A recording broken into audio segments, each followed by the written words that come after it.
All right, Shabbat Shalom, everyone, and welcome to our Genesis study. We're now back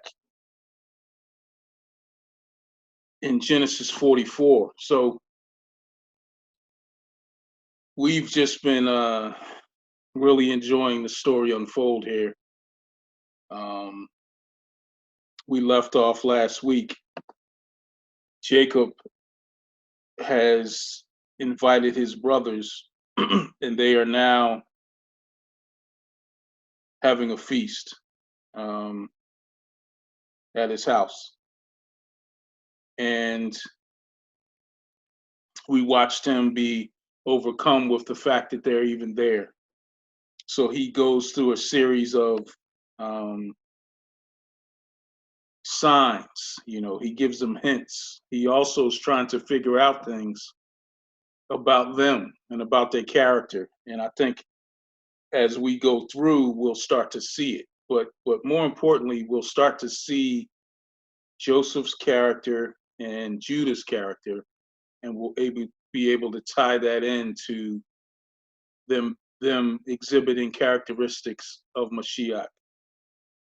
And as we read through, we'll be able to line those things up with our lives, the situations, the opportunities we have, with these same situations, because we all have them.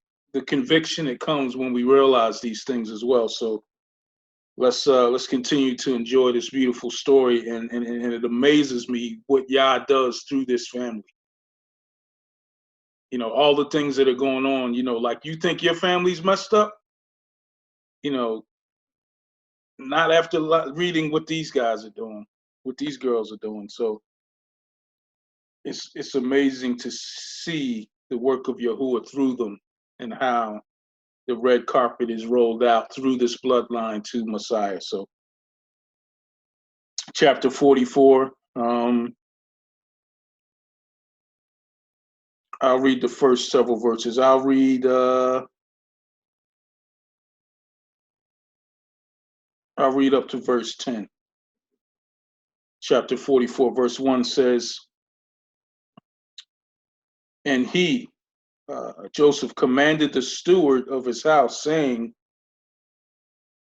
fill the men's sacks with food, as much as they can carry, and put each man's money in the mouth of his sack.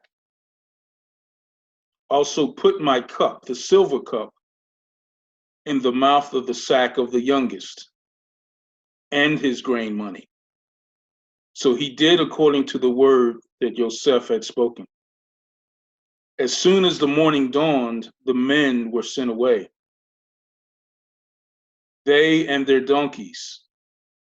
When they had gone out of the city and were yet not afar off, Joseph said to his steward, get up, follow the men, and when you overtake them, say to them, why have you repaid evil for good? Is not this the one from which my Lord drinks, and with which he indeed practices divination? You have done evil in so doing. So he, the steward, overtook them, and he spoke to them these words, these same words. And they said to him, why does my Lord say these words? Far be it from us that your servant should do such a thing. Look, we brought back to you from the land of Canaan the money which we found in the mouth of our sacks. How then could we steal silver or gold from your Lord's house? With whomever your servant it is found, let him die, and he will also be my Lord's slaves. Verse 10, and he said, now also let it be according to your words. He with whom it is found shall be my slave, and you shall be blameless. So we see here Joseph doing a couple things here. Joseph is looking at his brothers, He's trying to, see where their minds, see where their hearts are. So to me, it appears that he's putting them in the exact same position as putting Benjamin in the exact same position as he was with them, to see what their reactions are going to be. So I'll leave it there and open it up to you guys and see, what do you see out of those first 10 verses there. Let me go ahead and start with these Aleph Tavs that are amazingly placed once again. Start with the first one in 44:1, and he commanded Aleph Tav, the steward of his house, saying, fill Aleph Tav, the men's sack, with food. So just those two Aleph Tavs, where he's commanding a covenant. There's a covenant that's being used here, that's being used by the steward of this house, and he's using the Aleph Tav, the men's sack. So there's a covenant that he's using here with the food, and as much as they can carry, put the man's money in the sacks and so forth. But there's a tie to this covenant that's being used here again in this story in an interesting way. And then in the second one, he says, and he put Aleph Tav my cup. So there's a covenant with that cup that he's talking about, the silver cup. And then it goes on, in the sack's mouth of the youngest, and Aleph Tav his grain money. So there's a tie to that money as well. That's part of this covenant that's being established, is going to be used here against this young guy. And then we go into 44:4, and when they were gone out of Aleph Tav, the city. So, of course, we can tie that with this as well. And so the last one I see here is in 6, and he overtook them, and he spoke unto them, Aleph Tav, these words. So there's some covenant words now that are being declared and spoken here, that is being declared unto him, how things are going to be established to be able to basically frame his youngest brother. So this is all part of an interesting tie of these Aleph Tavs, how they're, as we see, they're covenant, but they can be used in a way that establishes even bad things. We see them the same thing with Joseph earlier when they were involved in that too. So we're seeing that, like, the fingerprints or the hands of Yahuah here, that are establishing things that have to happen to do his plan.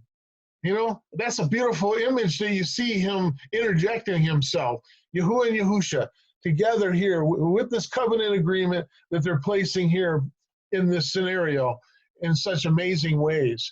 So, I'm seeing how the placement of these things is very intriguing to me, because they really intensify the stories as we're looking at these things, and we start to see how Yahuah is enforcing something. He's developing something. He's causing something. Isn't that cool? He's lining them up with Torah. One of the amazing things about this is that even though they did nothing in this particular case, even though they didn't steal anything, the mindset is that we're blameless. But yet, when he lines up what's going on, he reveals to them they are not blameless. The same thing Yahusha does to us. We can't walk enough old ladies across the street. We can't, feed the poor enough. We can't do enough good deeds to gain purity, to gain his acceptance. But the blood, but the body that I have sent, my son, that is the sacrifice, So he's saying, you are not blameless here. But I'm going to show you, and it's amazing the parallels we see, the type of Messiah, and it's going to be unveiled how much Joseph is in line with Yahusha. The exact same things he's doing is what Yahusha does for us. Um, he says in verse 10, he says,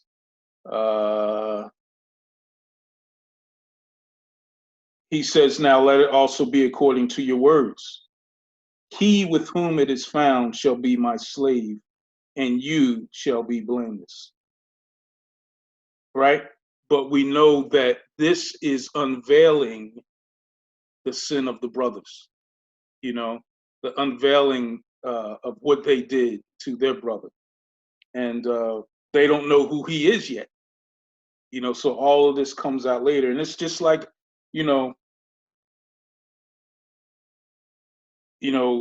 Mecca earlier was talking about witnessing, and a lot, you run across people that,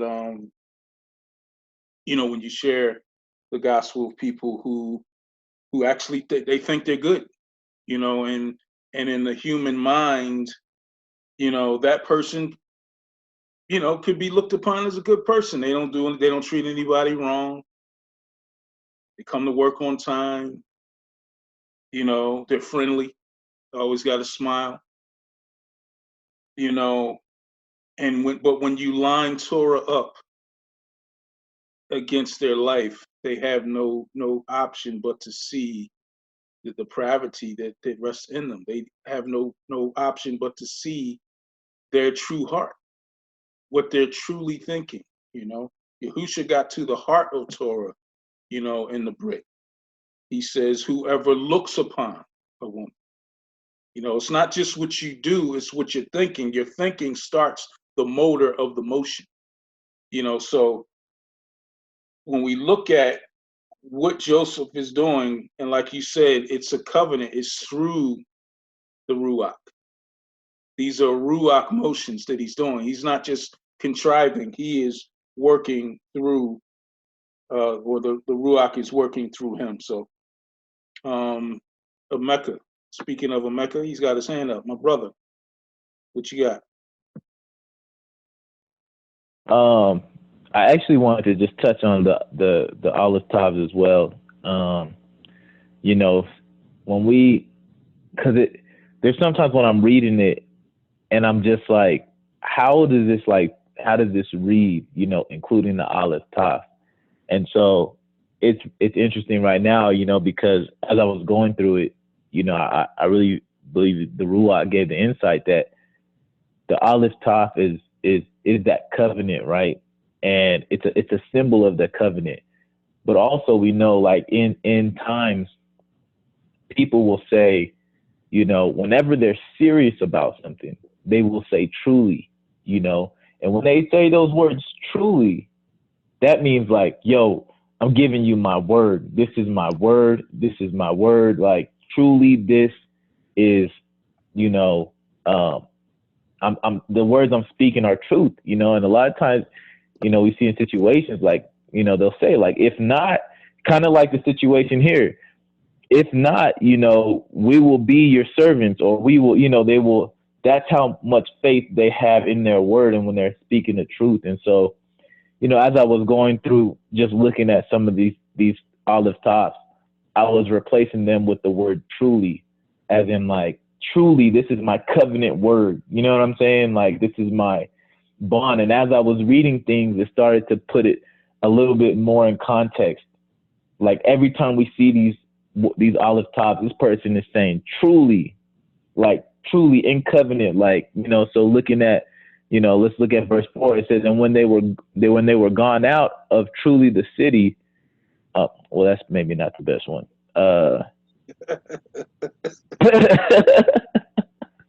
Let's look at another one.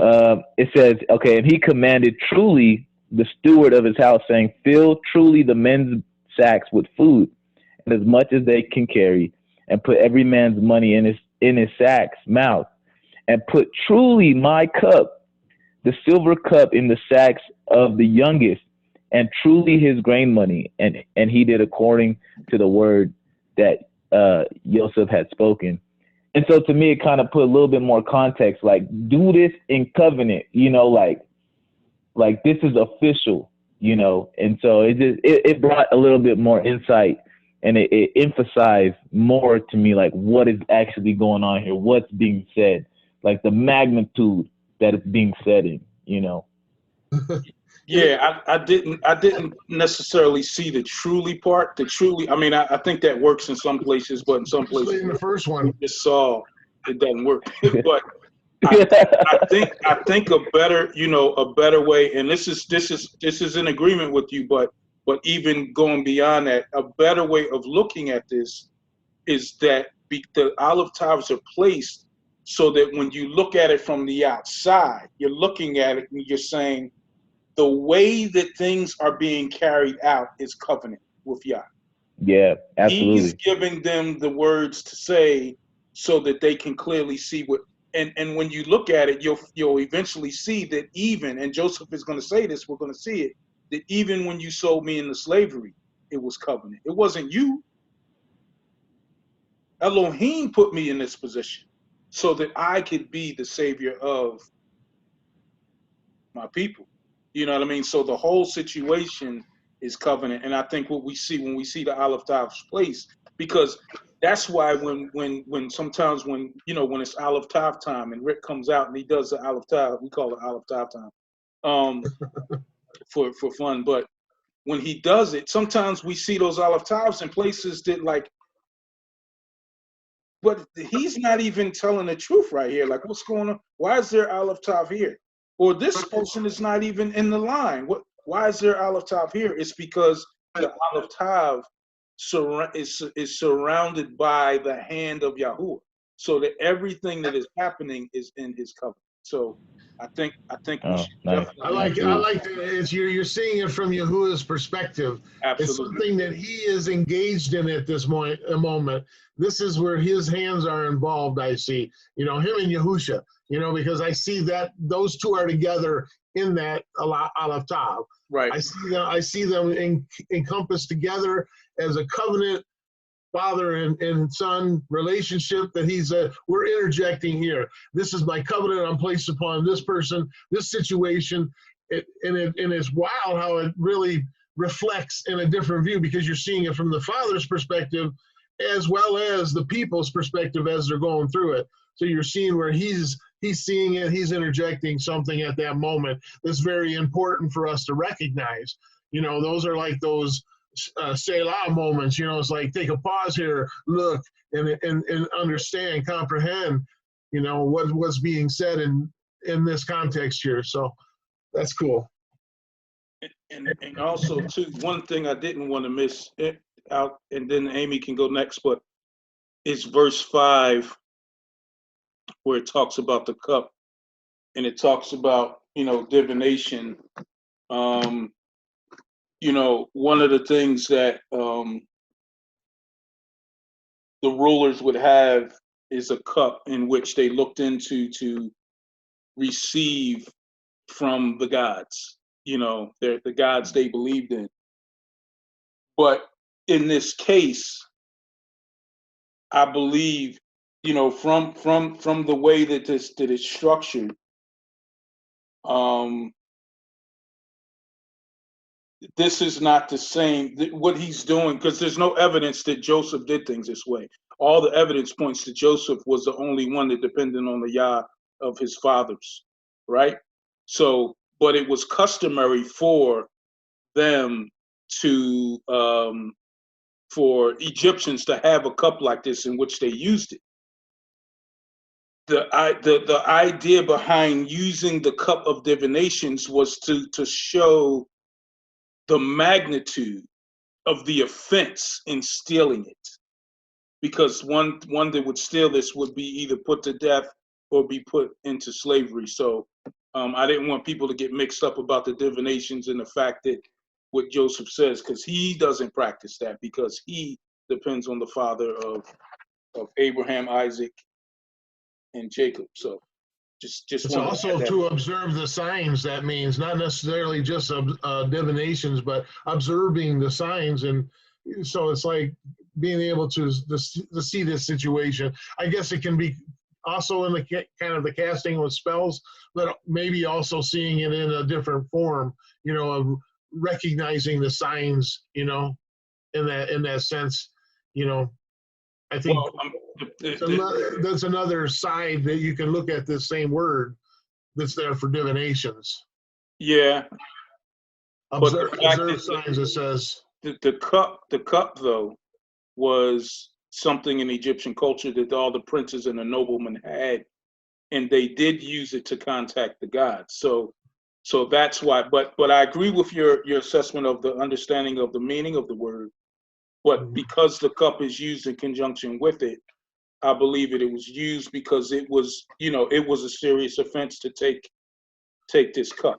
Well, they can also work in conjunction, I guess. You know, I mean, if he's doing these divinations, you know, and observing what they reveal, you know, in that kind of a sense, you know, almost like casting a spell, almost in a sense, or something, predicting something, you know. But he's actually, yeah, I think those two work together, actually, in my opinion. Sister Amy.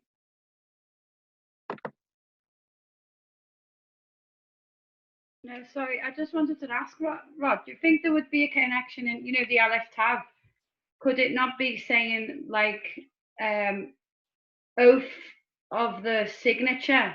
You know, like a king, when they make a signature, they had to make a signature on anything that was brought forth. So it would be in the scriptures regarding the Aleph Tav.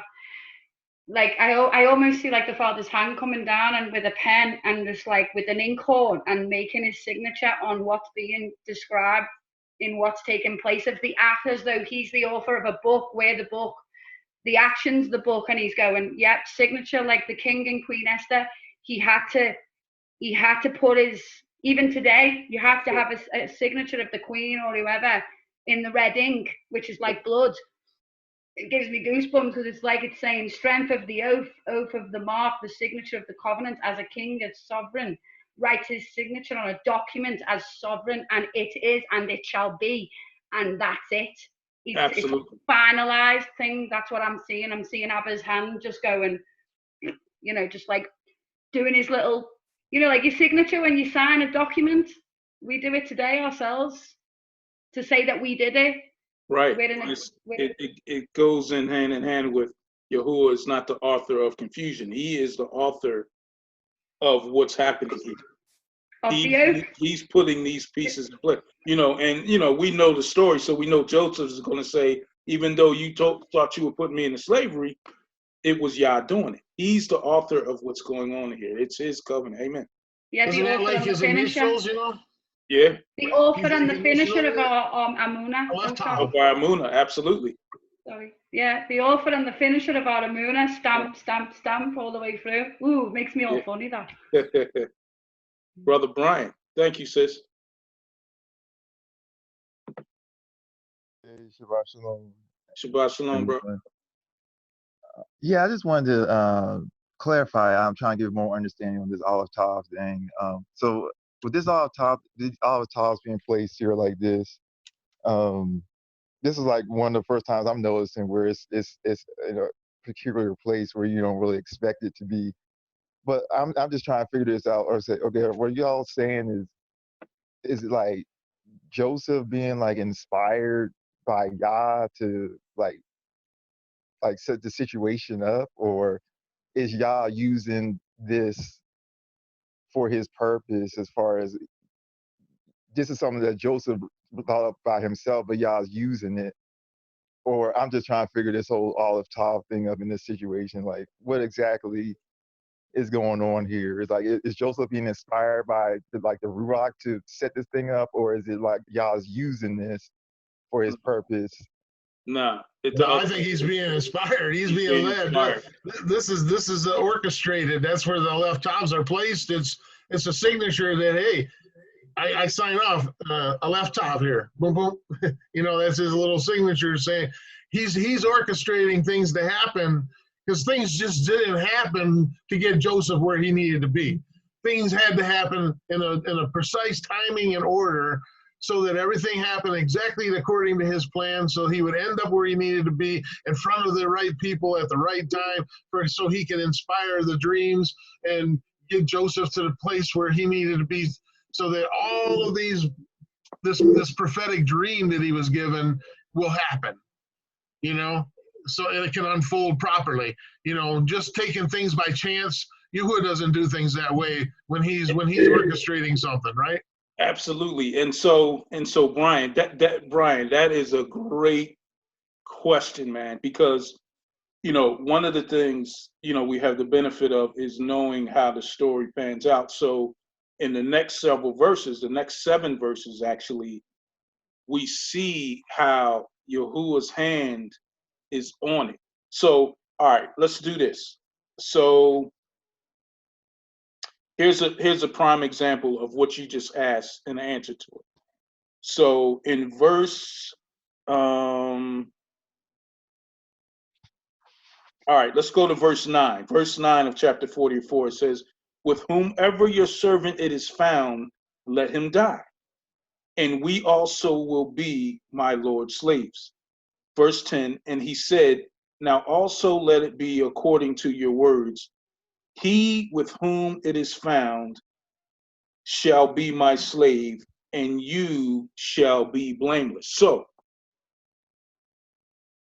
the situation has forced the brothers into an understanding. Their initial understanding is that they're blameless, that they didn't do anything wrong, because in the case of the cup, they didn't do anything wrong. But Yahuwah didn't inspire Joseph to do this so that they can see that they were blameless because they didn't steal a cup. He wanted to show that they were not blameless for what they did to Joseph later. Right? So we're going to see that, and that's how we see Yahuwah's hand on this, that the actions that Joseph is partaking in or carrying out are being inspired by the Father. Verse 11, it says, then each man speedily let down his sack to the ground, and each opened his sack. So he searched. He began with the oldest and left off with the youngest. And the cup was found in Benjamin's sack. And they tore their clothes, and each man loaded his donkey and returned to the city. So they tore their clothes because they're like, man, what did our father tell us about bringing Benjamin? What will happen if we didn't bring him back? The cup is in his bag. So we got to go back to the city and talk to Joseph about this here, because we can't go back without him, right? But they're blameless, right? They still think they're blameless. They didn't do anything, right? So verse 14. So Judah and his brothers came to Joseph's house, and he was still there. And they fell before him on the ground. And Joseph said to them, what deed is this you have done? Did you not know that such a man as I can certainly practice divination? ? Then Judah said, what shall we say to my Lord? What shall we speak? Or how shall we clear ourselves? Elohim has found out the iniquity of your servants here. We are my Lord's slaves, both we and he also with whom the cup was found. But he said, far be it from me that I should do so. The man in whose hand the cup was found, he shall be my slave. As for you, go in peace, go in shalom with your father. You're good. Right? Let's stop there. So what do we see? What just happened there? What is Joseph saying to them? Anybody? Brian?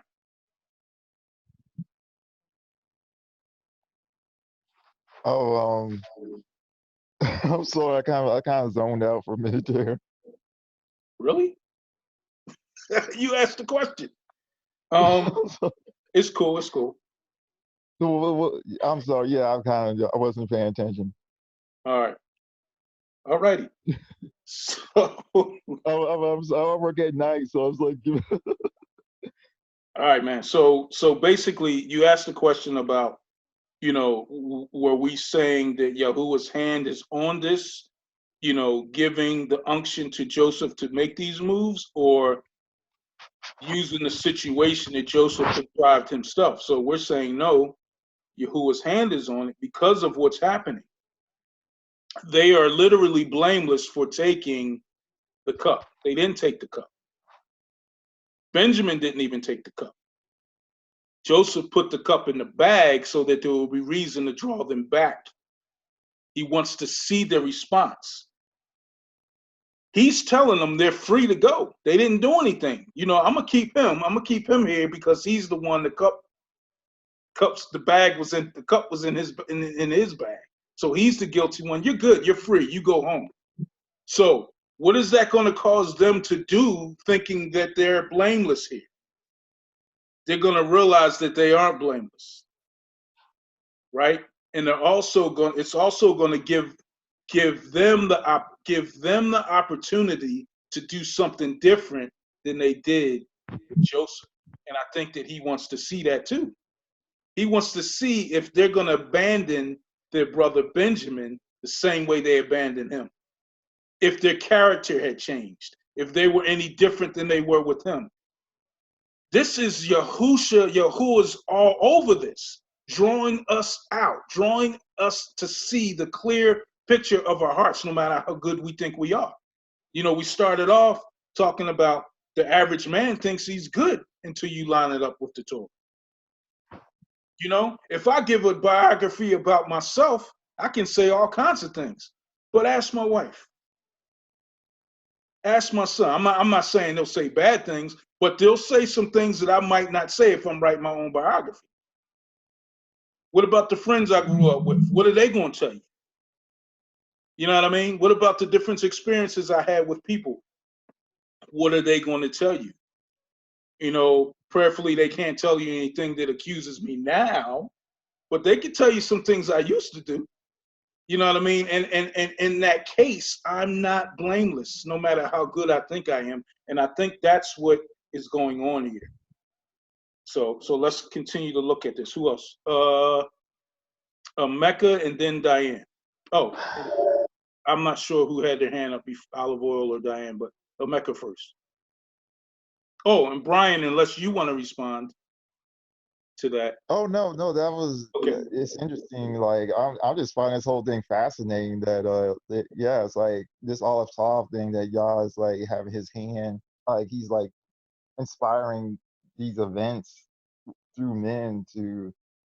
I don't know. Would this be an example of like when the scripture says that Yah uses the foolish things of men to confound the wise? I don't know if that's a good cross reference there, but I don't know. I just thought about that verse for some reason. I think it's in First Corinthians, but yeah, this whole thing is fascinating to me. It's like it really like it's like a revelation of like, yeah, that's something that definitely needs to.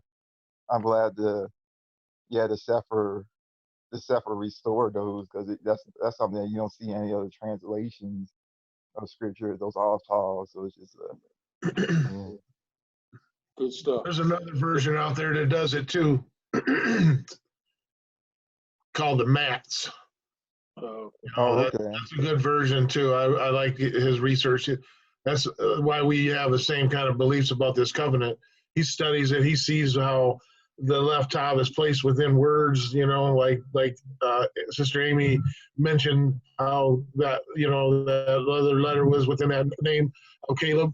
Well, it's the same way with the left tavs and how those words and how they fit and how they magnifies things. So there's some definitely power there with them, and where they're placed is no coincidence, So, it's important that we look at those. Just because the translations ignore them because they don't know what to do with it, doesn't mean that they don't have some significant importance, which we're finding out. That's why I like to interject these things, whenever possible, so we can examine how they're positioned, where they're placed, and how it can reflect the covenant type of message or direction we're going with it. So yeah, that's interesting. I want to look back on Genesis though, because I want because I forgot if it was all ties with the Jacob and his mom's situation or not. I believe there's all ties there too, but I'm going to look back on there and verify it. But that, even that situation, like if there's all ties in that situation with Jacob and Rebecca and tricking Isaac, that really makes, that's like a game. That's like something like a game changer to me. If I'm going to look back on it though. Yeah, I recall that there weren't, but I could be wrong. Yeah. Mecca had his hand up for a while, then Olive Oil, then Diane, then Linda. Go ahead, brother. Yeah, you know, something I see very interesting in here, just thinking about it, is that you look at Joseph and the relationship he had with his dad, and you look at the coat that he had made him, right, to cover himself, and how that was, you know, of course, that was probably one of Joseph's prized possessions, you know, that he had. And so you see, you know, how the brothers took Joseph's coat and they, you know, dipped it in blood and they gave it to the pops with this excuse. And now you see the brothers here, and that coat, what's the purpose of that coat? The coat was given to Joseph for a covering, for his protection from the cold, or, you know, from the elements. So now you have Benjamin given to the brothers to do what? Okay, listen, our village is in need of food. If we don't get these things, we're going to die of famine. We're going to die of starvation. So Benjamin is now given as a covering to the brothers to help cover up his people, to make sure that they get what they need. And so what does Joseph do? Joseph takes that covering away and is like, yeah, go back. You know, the same way they kind of took that covering away from him, you know, and took him away from his father, you know. Now I see like Benjamin kind of like that same covering, like, no, I'm going to take this covering, but this time you can't return it with no blood on it or nothing, and you're not going to have no excuse. But go back without this covering, you know, and let's see how well you do. Like, can you even return to your father, you know? And it's almost like I see, you know, this question posed like, you can't return to your father without this one, but you could return to him without me. You know, and so I don't know. Just seeing Joseph, that the covering of what was given to Joseph and how it was used to, you know, make an excuse, you know. But it's like this time you had something precious given to you. Your father's youngest now is given to you, and there's no way you can, like, how are you gonna return without him? Like, so they knew instantly, like, yo, there's no way we can go back here, you know. I mean, we'll see that coming up, but just, you know, the fact that they turned and went back, like, yo, we can't, there's no, you know, they all went back knowing that, you know, there's this, you know, this is a problem, you know, this couple's found with us, this is a problem, you know. So I just thought there was something a little interesting, you know, with that, you know, just between the coat, you know, and it being his covering, and now like the brother kind of being the covering for his people to keep them safe from, you know, from this famine that struck. I don't know if I see Benjamin being the covering for the famine. I think Benjamin was a requirement for them to come back, and it was specific because what's going on here is that the questions are specific, dealing with the brothers' reactions to what's going on. So when he says to them, you know, as for you, go up in shalom, go up in peace to your father, right? Knowing that, number one, they didn't do anything to be in this predicament other than Joseph put them in this situation.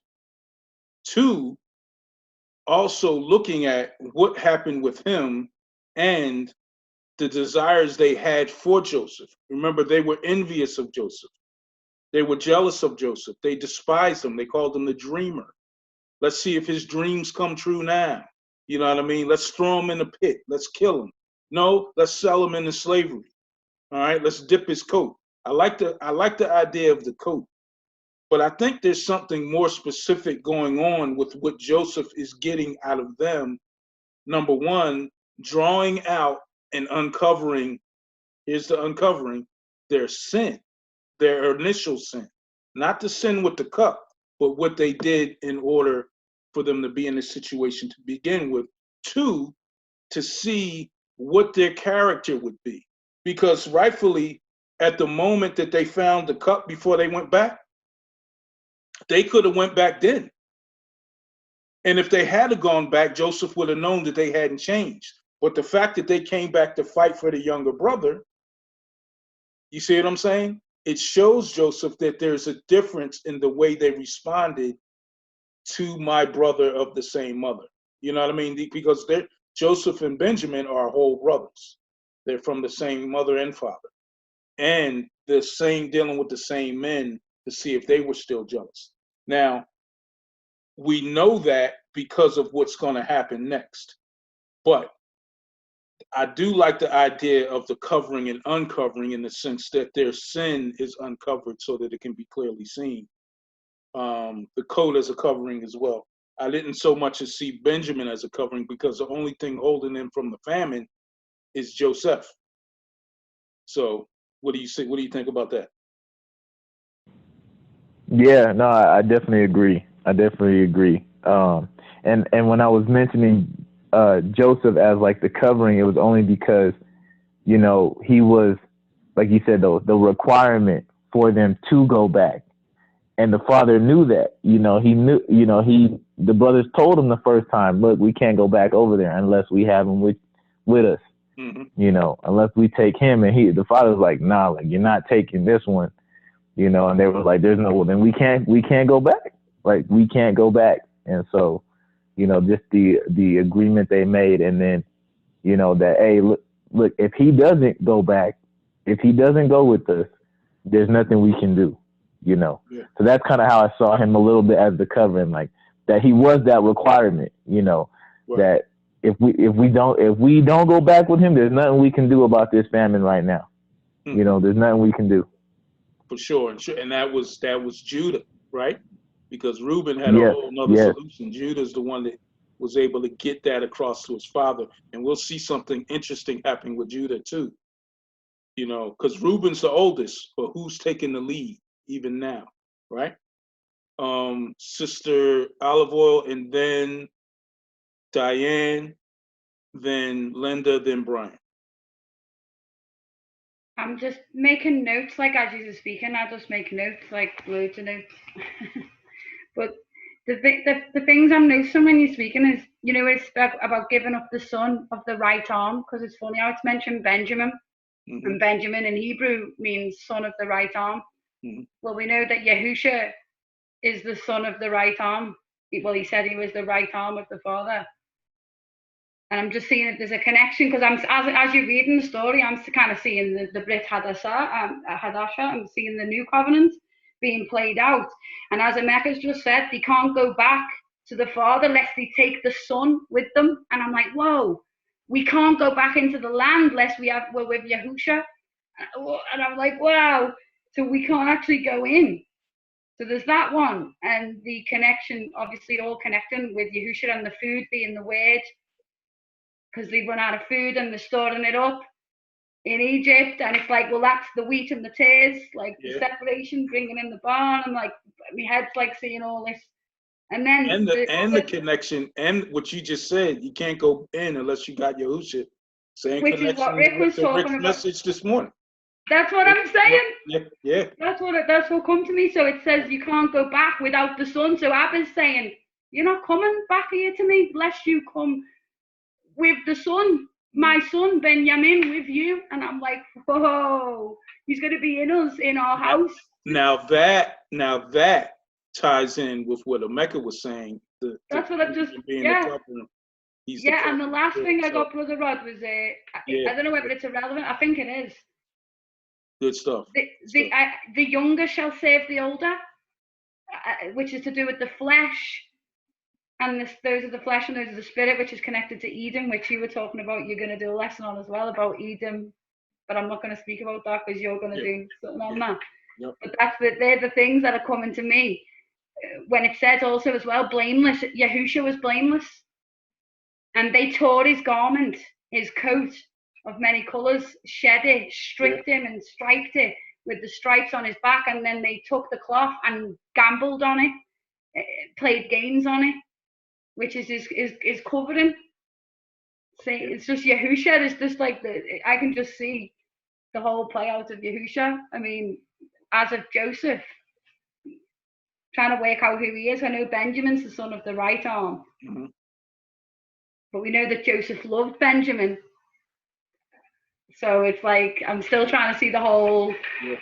And we're going to also see Judah lay down his life as well. So we see Yahusha there. Good stuff, sis. Sister Diane.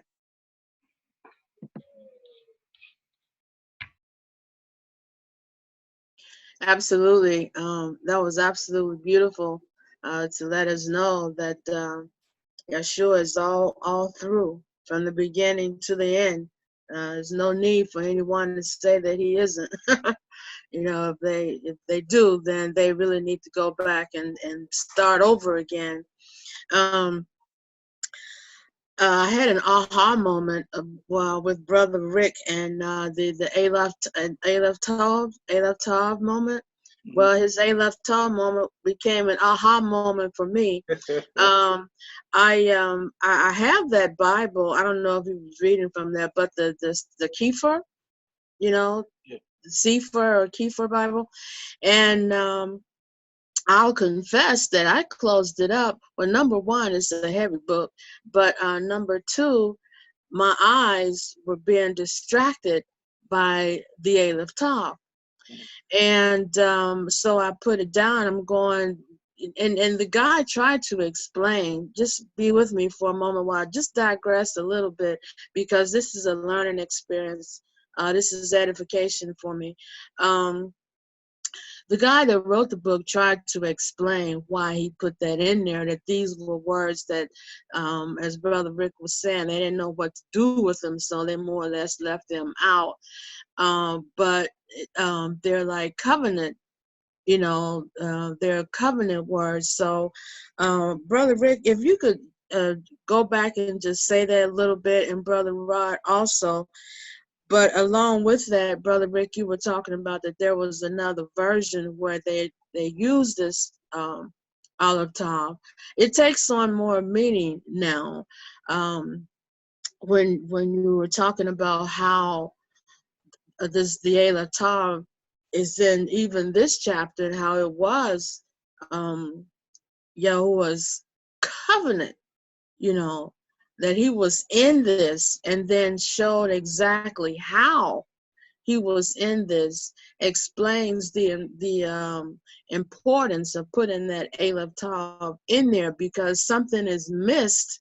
I mean, I've read this story many, many times, but I've never considered how Yahuwah was in it, you know, how the Aleph Tav was actually in there. So if you don't mind, Brother Rick, and also Brother Rod, if you could just give me a little bit more of that goodness, that honey, and also the other version that you say that it is in. Well, the other version is the Matt's. I'll have to go on there. There's a specific website where he has this particular version or translation, if you will, that and the Sefer, you know, they take it right off of the scripts, you know, the rolls or the scrolls, if you will, and they had these Aleph Tavs placed in there. Didn't really understand, you know, what they represented. That's why they left them out, because they didn't understand if it was just some kind of a, you know, a symbol or something that means some kind of punctuation, whatever. But, you know, as they put that back in there, and people begin to start recognizing the placement of these Aleph Tavs. Of course, what we see Scripture talk about with what the Aleph Tav is, the beginning, the end, the Alpha, the Omega, in the Greek, the beginning and the end, so we understand that that represents the Father and the Son. Aleph is the beginning, the head, the bull, the Tav is the covenant symbol, and it's also the last letter of the alphabet. So you got every letter that's used in the Hebrew Aleph Bet is contained within his word. So they all go together, and they mean something, especially the Aleph and the Tav, because of the connection to the Father and the Son, the covenant agreement that they have when they created mankind to let us make man in our image. That begins this whole cycle where they're involved in the journey of man. And there's prophecies that are given, like the one we're seeing here that's been given, that's unfolding. And for Yahuah to give a prophecy, things have to happen. They have to transpire to happen a certain way, at a certain time, in a certain order. Everything's in order with Yahuah, to make things that he declares it's going to happen. And therefore, all of these things that you see the Aleph Tavs are placed in kind of weird places that you wouldn't expect. You would think that it would always be in a positive. Well, it doesn't always have to be positive in our sight, but it solves an objective to get Joseph to go be put in this pit and sold by his brothers, and they going through all of these different things that had to happen so that he can achieve them bowing down to him, as he's seen in this dream that he told his brothers and his father.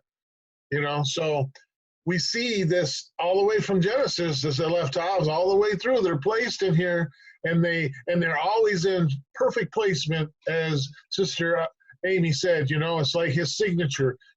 Aleph Tav. I've been here. I've made something happen. Yeah, and that's what's so beautiful. That's what's so beautiful about having these placed in there at these locations, because it literally opens up it opens up what he's doing. I mean, and it's almost it's not even a matter of guesswork, for lack of a better word. He's just there, he's just showing us that, yeah, I am in this right here, because I believe Brother Rob mentioned earlier, there was a place where, I don't know, verse 10 or 11, where he actually was not there, that this was the situation that was going on between the brothers. But in some places, he explicitly has his fingerprints in there. So that was the other reason. I just may have to go back to the Sefer and start looking at that again, because it definitely gives it a better dimension, to the understanding. It is multi-dimensional. You just said it. You took the words out of my mouth. It brings another dimension to this. You're seeing it from a different perspective. Right. Yahuwah's perspective, man's perspective. Every time you see these things, it should give you a pause to say, "Uh-oh, what's being said here?" So I can kind of follow, and it's really cool how it's unfolding, and it reveals more and more the consistency of that. So that's my part. Go ahead, Brother Rod. Yeah, no, just to be clear, I didn't say there wasn't an Aleph Tav there. I said it wasn't a truly there. So Mecca said he likes to put a truly in, to show it, but it didn't work with verse 10. That's what we were talking about. But it's funny because the same reaction you had when you initially were looking at the Sefer was the same one I had. Like, I was just I can't read this. Because everything, it was in the way. It gets in the way. Yeah. So, but now I do see the benefit of having them there, and we jokingly say Aleph Tav time because Rick comes behind and he'll show them, and it just expounds on what we're already seeing, and like he said, gives us another dimension, gives us Yahuwah's eyes. Mm-hmm. You know what I mean? It takes us outside the passage, and it's like, you were there all along. You know what I mean? He was there all along. And then, you get to the end and Joseph says, nah, it wasn't you. Don't. He's literally going to say, don't worry about it. Don't feel any kind of way about it, because it wasn't you that put me there. It was Elohim. So praise Yah. Sister Linda, Sister Brian. I'm sorry, Sister Linda, Brother Brian, and then Amy. Okay, so and now there has been a little time, and so I want to try to keep this in the right context. Okay. Okay. All right. As far as the Aleph Tav is concerned, I pretty much, like put it down a couple of years ago also, but I picked it back up also, and just simply speaking, to me, it's the Father's signature or his mark, pointing out the direct objects or the vehicles that he's using, and us know that this is all a part of my perfect plan, in regards to what it may look like or whatever. I don't think it's like real complex. Sometimes in this particular chapter, it lined up a lot more clearer than it does sometimes in seeing that purpose and the plan that he has pointed out. Sometimes it looks a little irrelevant, and you want to say, well, why is there an Aleph Tav here? But it's his ways are higher than ours, his thoughts are higher than our thoughts, so sometimes we may not be able to explain it. The second thing I wanted to mention was 44 and 16. And Yehuda, well, at the end of 15 also, when he said, do you not know that such a man as I can certainly divine? Joseph Yosef said, and then Yehuda said, what shall we say unto my sovereign? What shall we speak? Or how shall we clear ourselves? Elohim hath found out the iniquity of thy servants. Behold, we are my sovereign servants, both we and he also with whom the cup is found. I just wanted to point out, I'm not trying to take this out of its proper context, but we know that the children of Yasharal were a righteous people. They were people that knew the Father. And so, like, when I look at the brothers or the sisters, whomever our progenitors, whoever was being used at that time, I like to try to see them from a spiritual aspect. When I'm looking at Joseph here, and he's saying, do you not know such a man as I can certainly divine? This is the way we should be walking. We should be able to discern. We should be able to perceive. Everything should not be on the surface. We should be walking in a spiritual aspect so that people cannot put things over our eyes so easily. And with Yehuda, it just really struck me when he said, what shall we say unto my servant? What shall we speak? This part right here. Or how shall we clear ourselves? You know, as righteous ones, we should be walking with a free flow of the Spirit. Our Ruach should flow freely. Our Ruach should not be filled with a whole bunch of incessant activity, a whole bunch of death-perpetuating stuff, gook, and all these other things that if you can discern, you realize that a lot of people are filled of. Praise Yah. But we should always be seeking to keep ourselves pure before the Father. When we look at Exodus, the 34th chapter and the 7th verse, we know that with Yahuah, he stated, keeping mercy for our thousands, forgiving iniquity and transgression and sin, and that will not by any means clear the guilty. The guilty should be filled with the incessant Cook and Mari and all of that. It should not be something that we're transferring from our Ruachs. Also, 2 Corinthians 7 and 11. This pretty much puts the topping on it. 2 Corinthians 7 and 11. It just shows us from a spiritual aspect how we should be walking in pure in heart. For behold, the same self thing that ye sorrowed according Yahuah, what carefulness you sorrowed according to Yahuah, what carefulness it wrought in you. Yes, what clearing of yourselves. This is the type of clearing that I think Yehuda was looking for here. That even on the inside, because they're even though they had did wrong, they were walking in iniquity, and yes, they had done injustice against Joseph. but they knew about this clearing of the righteous ones and how you're supposed to walk. And so I don't think he was just saying how he could clear himself on the outside with Joseph to get out of this here problem that they were in. But like I said, I just took it to the next level, to the spiritual level, to show about the clearing of the self on the inside also, and not only on the outside. Praise Yah.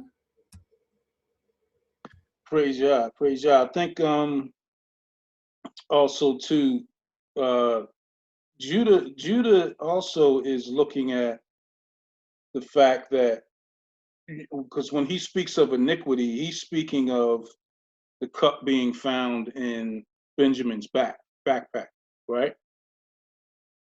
It's later when he talks about the iniquity that befall his brothers when he sold Joseph in. So I think I think there is still a understanding that, you know, we didn't come here to do anything. You know, our brother did this. We can't go back without him. What can we do to be right with you? You know what I mean? What can we do to get out of this situation? And it's not until he tells them, nah, y'all are clear, y'all are right, y'all are okay. I got who's the guilty one. Y'all go ahead. That's when the veil comes off. So we're gonna read that in the next few verses. Brother Brian. Well, I was just going to say, in that verse you're speaking about here, I'm seeing a real interesting picture, because there's an Aleph Tav in there, but it goes on. What I'm seeing here, it says that, let's see, what should we say unto my master? So I see this, what shall we speak? How shall we clear ourselves? This is like a standard question. Like we can't do anything in ourselves. And then it goes on, it says, Elohim has found Aleph Tav, the iniquity of your servant. So it's like, I'm seeing a picture of us, like we don't even have the ability to free ourselves from, or to clear ourselves from our iniquities. And this is one here that he's talking about here with this, Elohim has found out Aleph Tav, the iniquities of your servant. Well, and then they become a servant to that sin. You know, they become or attached to that in this sense, because of the cup that was found, the guilt that was found in them. You know, there's a lot of pictures that are being created there, but that Aleph Tav being placed there again, you know, is symbolizing the covenant of the cup. Yeah. So there's a lot of interesting stuff just in that one line that I wanted to point out before you move on. So. Yeah, good stuff. Brian, then Brother Donald, then Amy, and then Emeka. Oh yeah, I just wanted to I went back and verified, because you were right, Rod. I just wanted to, cause I got excited about the Aleph Tav earlier, and I was going back. I was like, hold up, wait a minute. So I was going back to Jacob and Rebecca and their agreement, and yeah, I did verify that. Yeah, you are right. There was no Aleph Tav between Rebecca and Jacob. Jacob, yes. Yeah. Rebecca and Jacob, when they tricked, when they trying to trick Isaac and all that kind of stuff. So yeah, I just want to correct that for the record there, in case anybody was wondering. Yeah, And, I mean, it was still a good question. I mean, because of the nature of what happened. You know what I mean? It's intriguing to look into. So yeah, no harm, man. You know, I think it was better to look at it and be settled than to not. So. Oh yeah, and I definitely can relate to what you and Sister Linda was saying, because I bought this several years ago, and I was like, it was annoying to me to always run into that Aleph Tav when I was reading it, because it's like, I was like, it interrupted my flow. Right. And I was like, and what it was. So I definitely relate to that. So, but that's it. I just wanted to confirm that.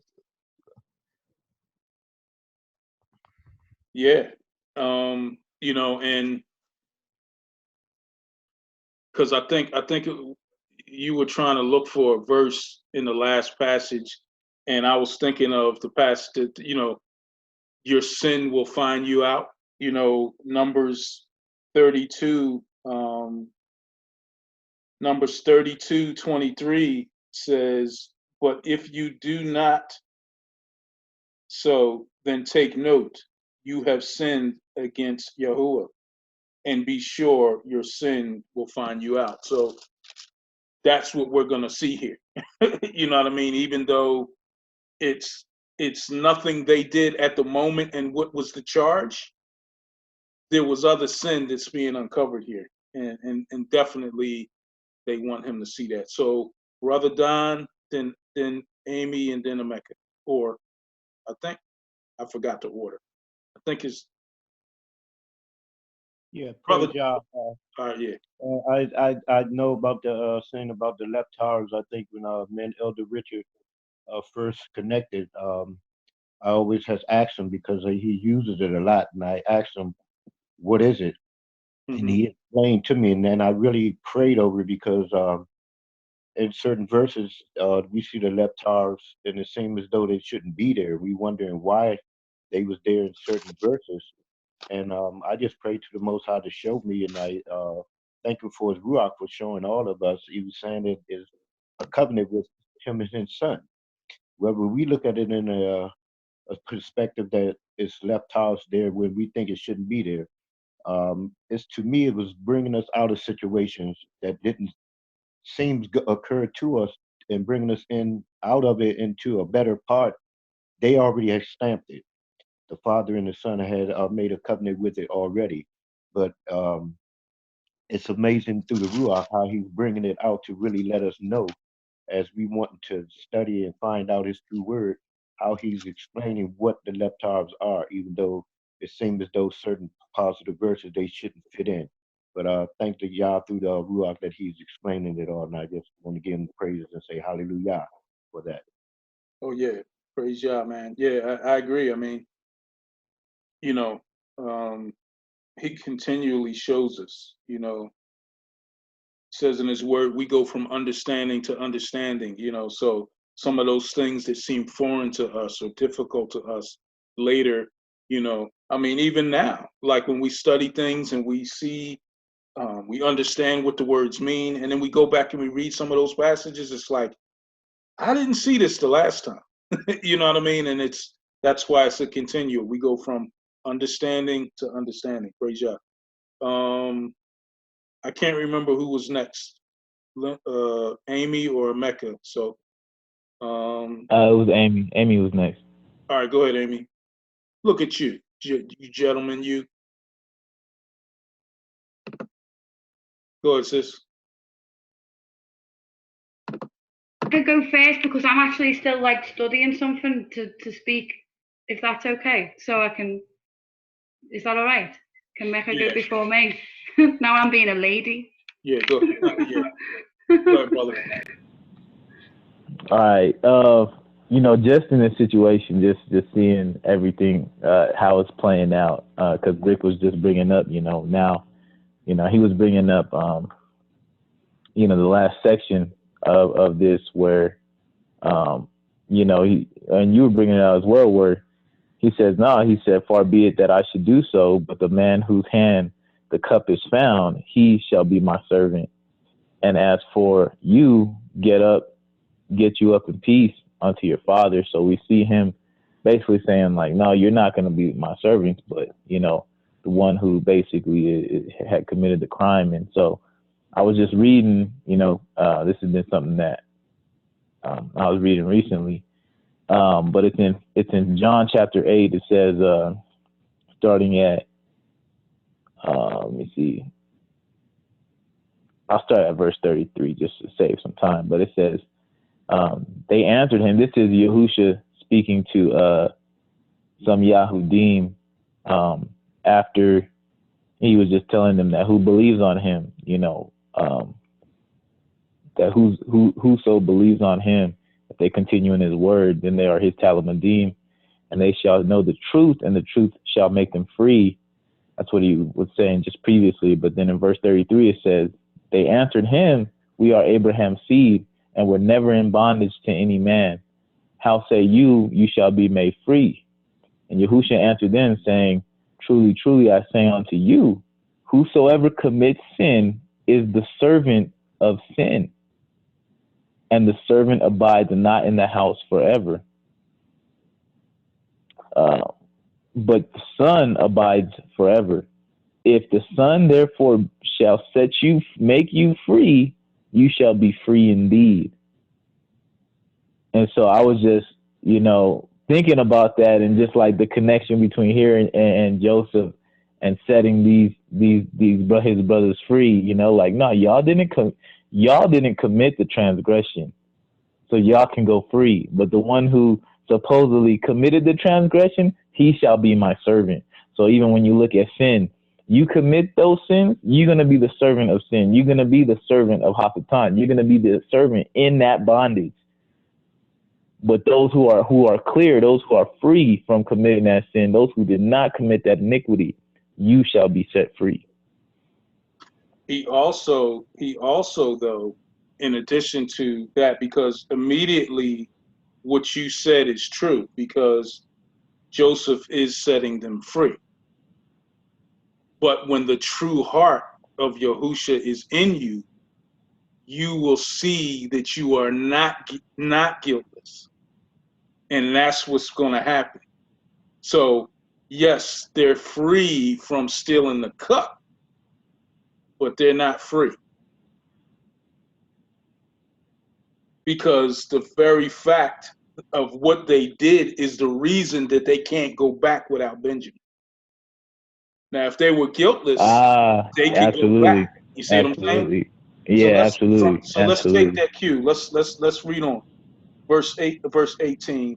And I'll just read for the brevity of time, and then we'll start in chapter 45.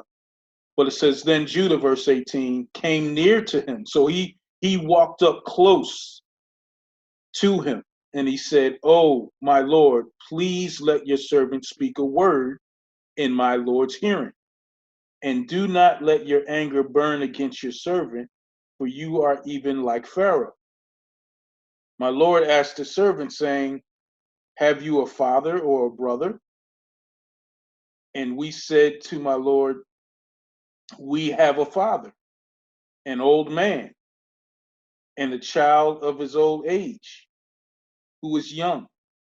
His brother is dead, and he alone is left of his mother's children, and his father loves him. Then you said to your servants, bring him down to me, that I may set my eyes on him. And we said to my Lord, the lad cannot leave his father, for he should leave his father would die. But you said to your servants, unless your youngest brother comes down with you, you shall see my face no more. Right? So there's the requirement. There's the prerequisite for them seeing him again. So it was, verse 24, when we went up to your servant, my father, that we told him the words of my Lord. And our father said, go back and buy us a little food. But we said, we cannot go down if our youngest brother is with us. I'm sorry, we cannot go down.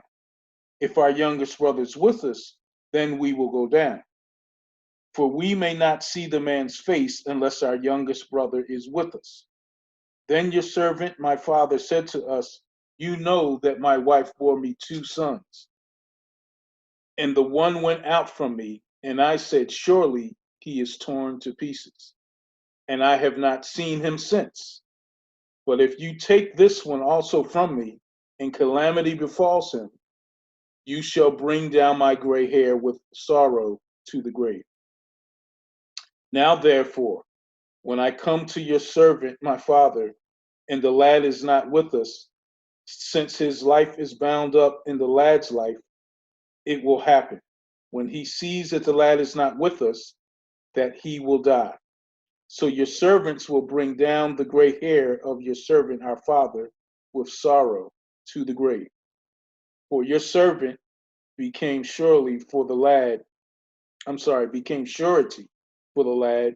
to my father, saying, If I do not bring him back to you, then I shall bear the blame before my father forever.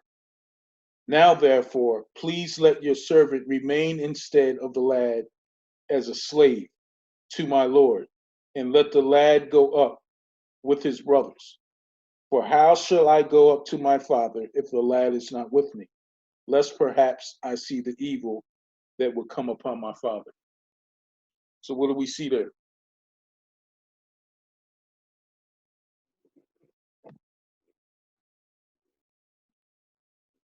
Nate,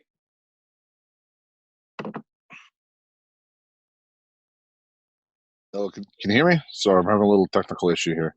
that's cool. Okay. Yeah, that reminds me of a scripture here in Yahuchanan chapter 15, verse 13. Well, let me go to 12. This is my command, that you love one another as I have loved you. No one has greater love than this, that one should lay down his life for his friends. You are my friends. You are my friends if you do whatever I command you. For I no longer call you servants, for a servant does not know what his master is doing, but I have called you friends, for all teachings which I have heard from my Father I have made known to you. We see kind of like a type here is what I see at the very end here with Yehuda. He's essentially laying his life down out of love, not just for his brother, but also out of respect for his father, because of the oath that he made.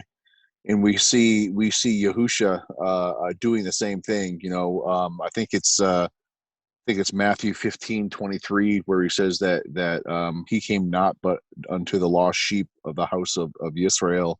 Right. And we see Yehuda kind of we see him laying the life down for Binyamin, so that could keep his father's health, apparently, so that he doesn't go down to Sheol, as he says in verse 29.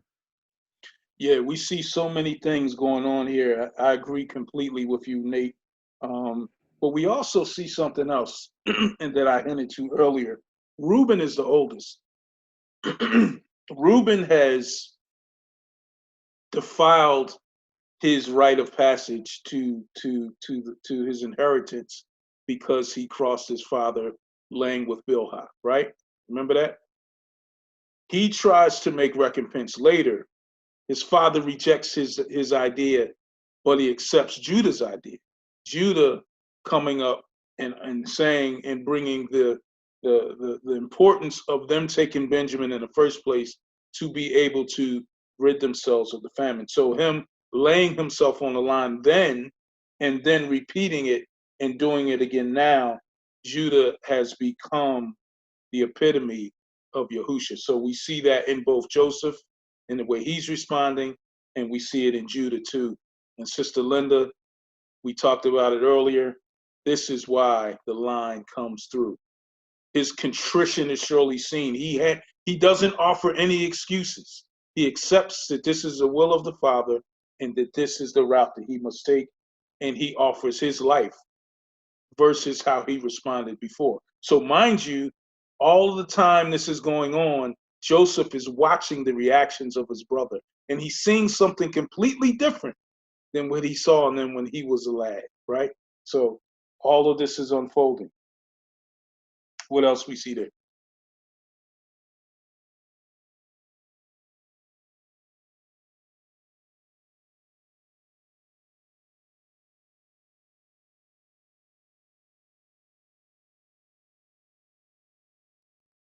You know, and when he, going back to verse 17, when he says, "As for you, you go up in peace," I definitely attest.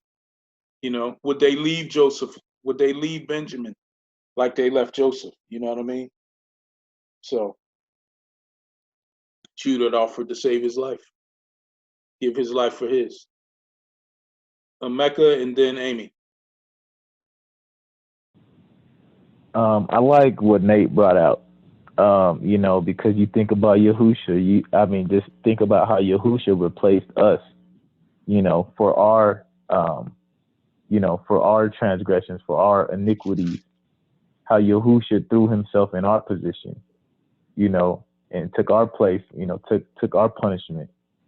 Like, that's exactly what we see Yehuda doing here. And surprisingly enough, where does Yahusha come out? From the tribe of Yehuda, you know.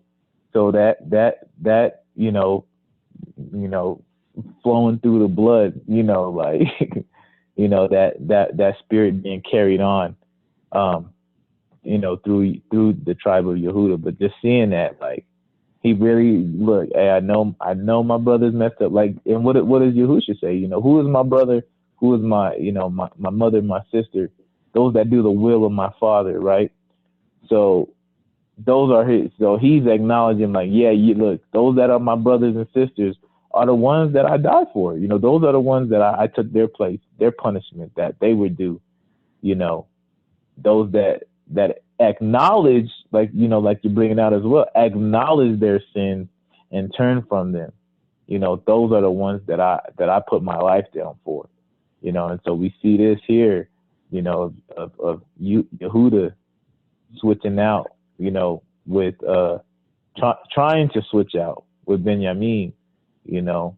And, you know, you also look at it, Yasharal was the right hand of Yahuwah, in the sense that that was the nation he chose to do his punishment, his to judge the other nations, to be that light for the other nations, and to judge the other nations for their wickedness. That was what Israel was, you know, that was their duty, you know. And so we see Benjamin being a right hand, you know, who's stuck in a situation and he needs saving. And so to see Yehuda come and step up for that is just that, you know, kind of like a type is or a foreshadow of Yahusha coming to step up for Israel, you know, to save them. So to save us all, you know. So Absolutely. Yeah. No doubt. It's a type of Messiah. We brought that out in both Joseph and Yehuda for sure. Good stuff, brother. I'm going to, Amy's next, and then Sister Linda.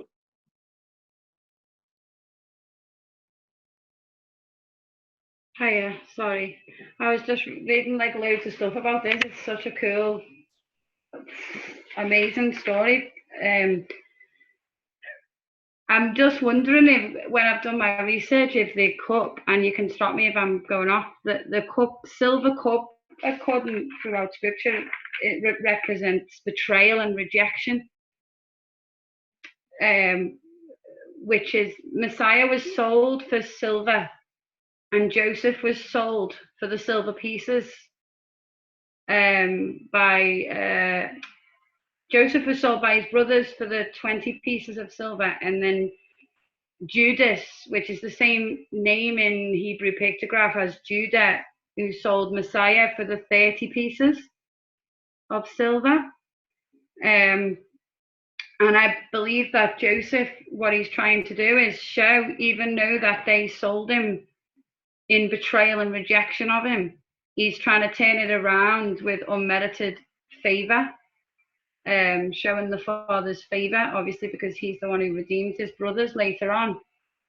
And it also says in the scripture that it was in the mouth of Benjamin's sack.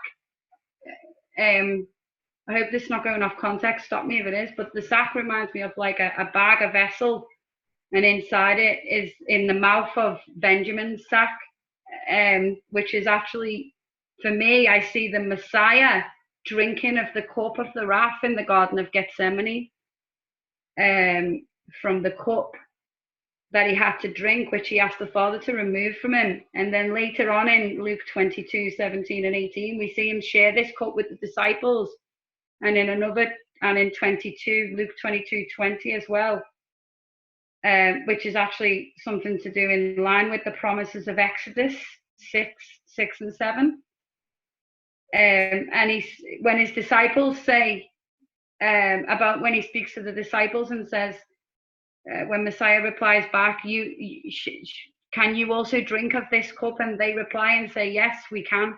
I believe that there's a massive connection from Joseph, Benjamin, the son of the right arm, which the cup's sack bag it goes in, which represents like a vessel, an earthen vessel for something to be contained in, which resembles Messiah, the right arm of Abba, drinking of the cup of the wrath for this whole play out in the end of it, where he's also sold for the silver. So it's kind of like using the silver all the way through, which is meant to be symbolic.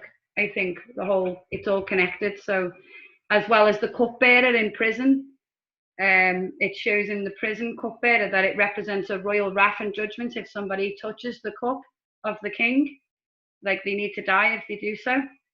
So it's kind of reminds me of Messiah in Gethsemane when he asks the Father if this cup that he's going to drink, which obviously belongs to the Father, no one can drink of it but the Father himself. But the Messiah chooses to take the cup of that wrath on himself, drinking from only the Abba Father's holy cup, so to speak, vessel, and then obviously he takes the full punishment. And then we have the scripture which says it pleases him to bruise his own son, which is like, that's another level.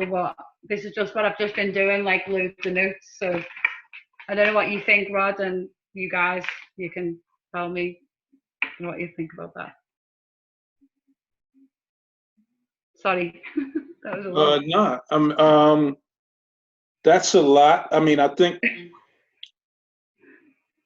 I mean, I get the idea of the silver, and I think the running thought of the silver and what it represents, has a theme.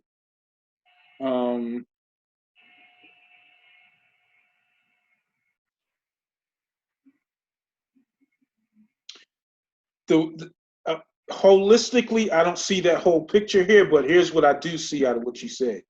I do see, because it says in verse 17, it says, "Far be it from me that I should do so. The man whose hand the cup is found, he shall be my slave." So the cup holder receives the wrath. I see that. That's what I'm yeah. So Messiah asked it to be removed, not your will, my will be done, and he drank the cup of the wrath. That's what. And also, what was interesting, I found they came in on. It says they came on asses, donkeys, and Messiah rode in on a donkey as well. I'm just seeing all like these resemblances of. Then he later the cupbearer.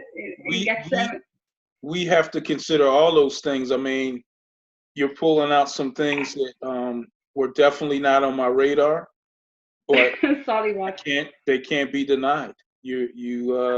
I've got one more thing. Really sure you was do. quite overwhelming. I'm sorry. Thank you. Go ahead, sis. It's cool. When about the blood, his garment that was obviously made with blood and sent back to the Father with the blood on, and he said he was dead. It's kind of resembling Messiah again, because they have his garment covered in blood. Yeah. It's the same. It's all the same kind of play out. The whole like picture is just Messiah on a plate. It's like everything for me anyway. That's all. Even down to the garment that was shed and ripped, the colourful coats. He died for many nations. It's like whoever believes in him. And so the bloody garment that was sent back to the Father, and that just blows my mind. It's like, wow. And the fact that the garments, because we can keep going here, because you got the garments. They go into the rich man's tomb and just see the garments, and then find out he's still alive. He's arisen. Then you got that too, because now they understand that their brother is not dead. His son is not dead. So Hey, Yeah. I mean, And we he can do brings this. them in. He brings them into the kingdom before Yeah. everything's over and there's a massive famine and they're all going to die because they don't have the word, which I believe is the pictograph, but that's another thing. Coming back to the people, restoring And who does he save? He saves the tribes.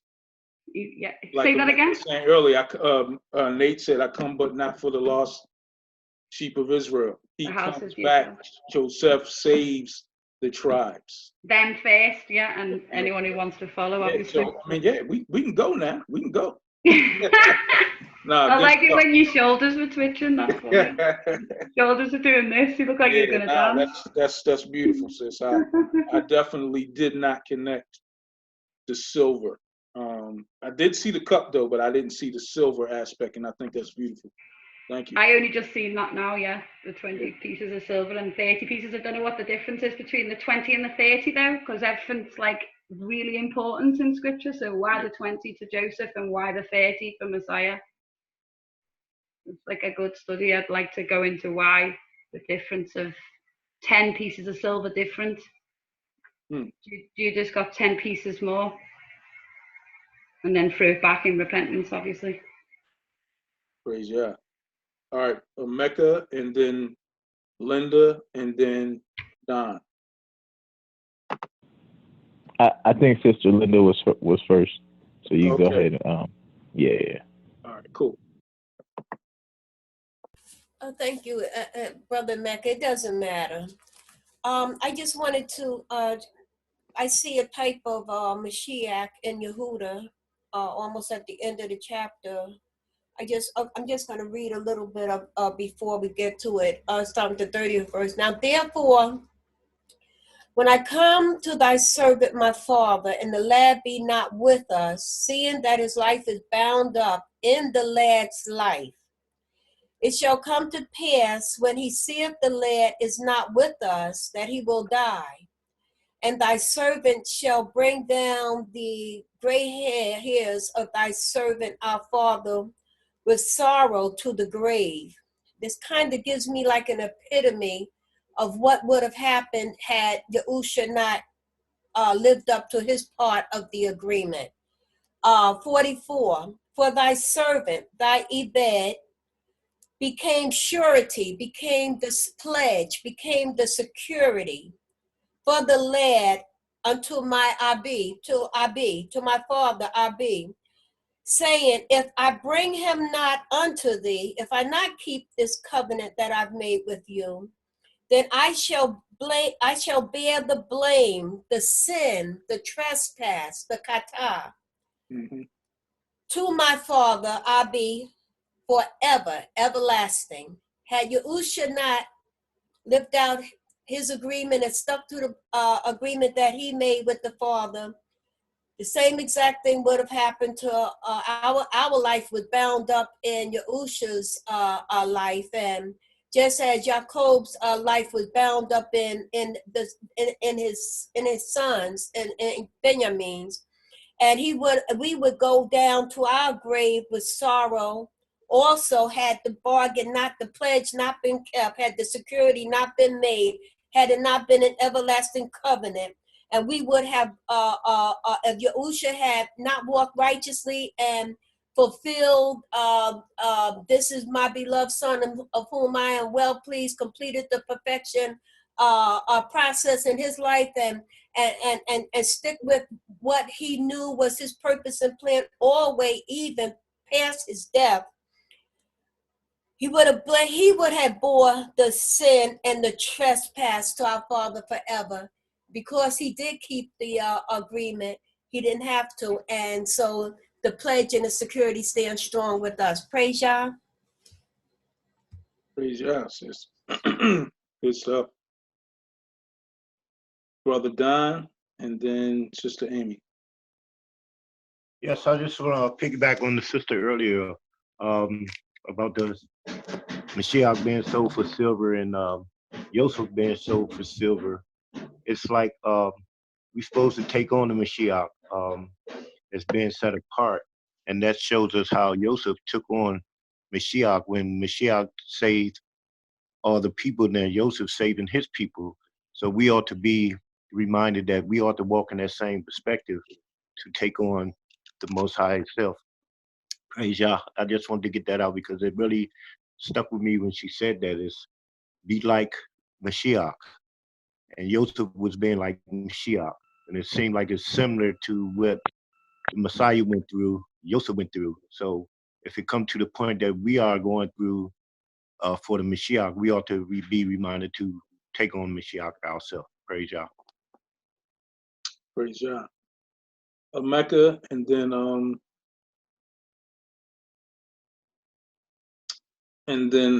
Amy. Yeah. Oh man, I'm loving this. I'm truly loving this study right now. This is just wonderful, man. Just to just touch on something that Amy has said, just speaking about the cup and being in the sack. To what you brought out, Yahusha said, Abba, if it be your will, take this cup from me, right? And just knowing, it's like knowing that the iniquity did not belong to him. Like same thing with Benjamin, like that cup, he did not take that cup. Like he didn't take the cup; it was thrown and placed on him. And it's like the same thing with Yahusha. Like he didn't cause he didn't commit the iniquity, but that cup was thrown and placed in his sack. Yeah. And he had to bear the consequences. So that was just one thing I saw when she started saying that. I was just like, oh man, but praise Yah for this study. This is excellent. It's amazing. Great point. Great point. I actually, true confession, when Sister Amy, I missed part of it because I had to go to the bathroom. So when I came back, I heard the tail end. So I missed that part because I would have had to agree with that. So good stuff. Thanks for pulling that out, Mecca. And Amy. Go ahead, sis.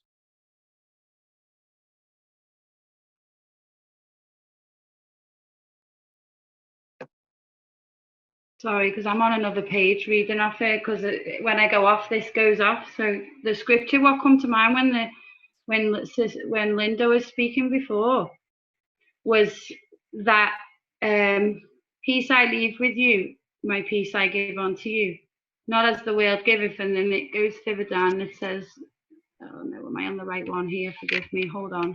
Let me just back on this to get it. Forgive me. It says in John 14:28, you heard me say, I am going away and I am coming back to you. If you loved me, you would rejoice that I am going to the Father, because the Father is greater than I. That's the wrong scripture. I'm sorry, forgive me. The scripture I'm trying to refer to, if anyone, is basically, if he doesn't go back to the Father, he won't send the counselor. So you see, when Benjamin had to go back, and I just find it, I'm trying to see I'm trying to see if there's a lineup with Benjamin going back to his father, because his father will die if he doesn't. And this makes me sad. It's like Messiah had to go back. Like, it's like, would the father die if he didn't go back, and then he sent the counselor afterwards? It's kind of like, I don't know whether you see a match with that, Rod. Just tell me no, if not, but Well, I definitely see a parallel in what Sister Linda was saying as far as the connection between the Father and the Son there. But as far as the Father dying, because it's, specifically says the Father will die, the gray hairs, the sorrow would take him to his grave if Benjamin doesn't return. I believe that Yahuah would have been heartbroken, but he would. No, I'm trying to just make the connection of, Yeah. He says, if I don't go back to my Father, he won't send the counselor. So it's kind of like there's a transition taking place when he returns home. It would have been eternal death for us. That's what I'm talking about. Yeah, not for the Father, but for us. Yeah. Okay, yeah. So he returns home to Abba, and then he sends the Ruach, which is to counsel and comfort us, so that we don't die. Well, yeah. If he didn't carry out what he did, there would have been no remission for sin. Yeah. So we're dead by by the law. Hmm. He completes that. He solidifies that. The cup is the wrath that was due to us that he took. Just like you explained, as far as Benjamin didn't steal the cup, Yahuwah didn't do anything to deserve the cup. Yeah, he took the cup. But we did, right? So Yeah. in the same way, Joseph's brothers were the ones that Benjamin was even there. So it was their cup. Oh, why as well? Because it says that he shall be my servant, and Messiah said, I come to serve. Mm-hmm. There is another resemblance. He said, I come to serve and not to be served. So he came as that. Wow, there we go. That's amazing. So he is the servant being spoken of, I think, in Genesis. It's like he's being spoken of as the servant in Genesis who comes, the servant who not only serves but serves unto death. Yeah. Praise God. Wow. All right. So anything else there before we conclude chapter 44? No, sorry about all my questions. No, Brother Gary got no his need hand to up. apologize. We're trying to understand this. Hey, you're bringing up some good points. Yeah, you bring out great points, and the more we pull out, the more we understand, the more perspectives we all give. That's one of the most important parts about being ready when we go to these studies to be able to offer something so that we can learn, so that we can see things that we didn't see before, so that we can use the cross references, make the connections, see the relation to you, because ultimately there is a bigger picture than us just reading the story. There's a full, I lost my word that I was thinking of, but it's bigger than just the story. So all of the opportunities we have to offer what Yahuwah is showing us individually as it pertains to the passage, as it pertains to him, as it pertains to his son, is necessary. So we, it doesn't matter how long it takes, we'll get to the point. So yeah, questions, bring out answers, bring out understanding. So no need to. I think it's good. That was actually the foundation of our structure of this time together. We intentionally decided that we wanted it to be this way, where when we're studying the Old Testament, we want to be able to see how it reflects to the Brit, how they connect. That's the only way we're going to get the full understanding is connecting them all.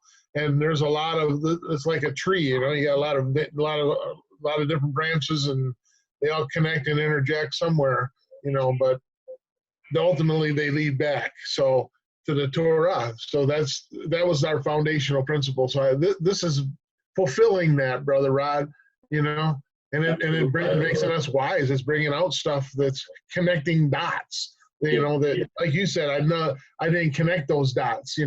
So it takes others to figure that out.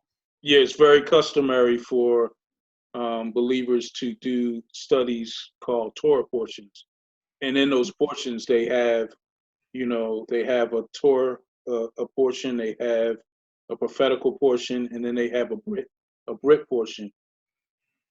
By us going through the way we teach our studies verse by verse, we do all of that.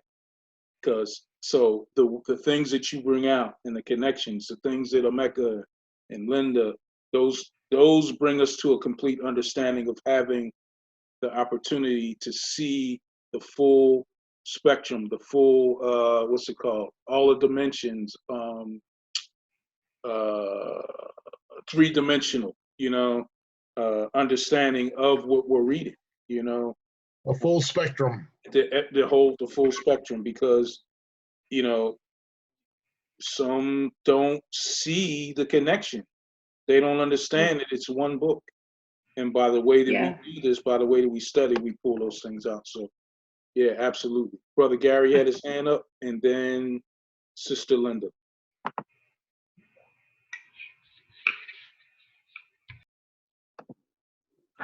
Yes, I wanted to give, is her name Sister Olive Oil? Yeah, Amy, yeah. Again, everyone else on the line, I heard her ask a question about, she didn't understand why 30 pieces of silver was paid for the Messiah's life. And I want to give her that answer and everyone else. That answer is in Exodus chapter 21, verse 32.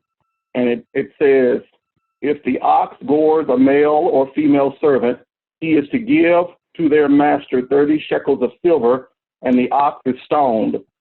The goring part on that is I believe is when Messiah was stabbed in the side with a spear, reflection of being gored like an ox would gore a man or a woman, and to death. And because the ox would kill with the people, the woman or female, the male or female would die from their wounds. Messiah on the stake being gored died also. So that's where the 30 pieces of silver comes in it. Oh, wow. Thank you. Hallelujah. Thank you. Yeah, if I can just add something real quick on that too as well. I think it's Zechariah chapter 11. There was a prophecy of the value of Yahuah. He tells Zechariah, let me just get there real quick. In chapter 11, verse starting at verse 10, he says, and I took my staff, even beauty, and cut it asunder, that I might break my covenant which I had cut with all the people. And it was broken in that day. And so the poor of the flock that waited upon me knew that it was the word of Yahuah. And I said unto them, if you think good, give me my price, and if not, forbear. So they weighed for my price 30 pieces of silver.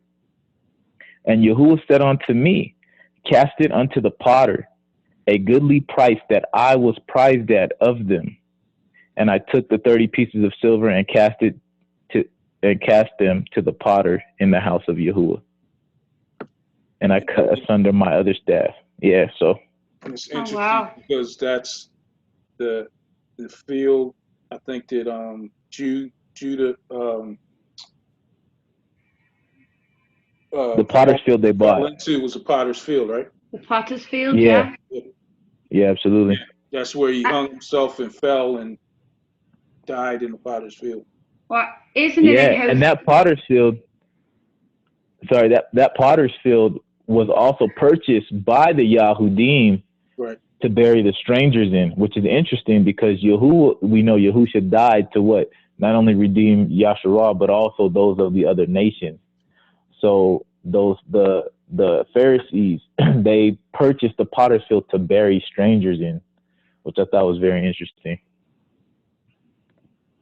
Cool. Sister Linda, and then we'll conclude, and then we can talk freely after that.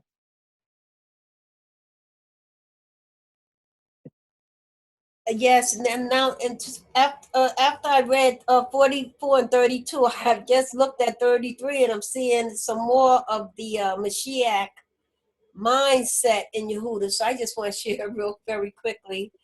Now, therefore, I pray thee. This is Yehuda when he was interceding for Benjamin with Joseph.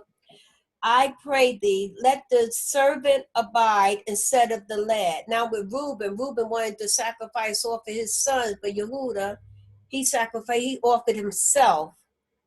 It said, let thy servant abide instead of the lad. Same thing Yahusha did for us. He sacrificed himself. He transferred places, substituted places with us.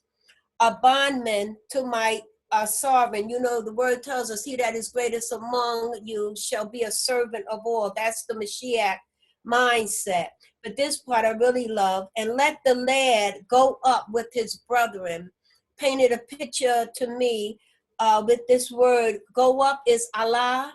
It means arise, ascend, be exalted. I'll take your place. I'll switch places with you, so that you can arise, ascend, and be exalted. Praise Yah. Praise Yah. Praise Yah. All right. This concludes our Genesis chapter 44 study. Shabbat Shalom.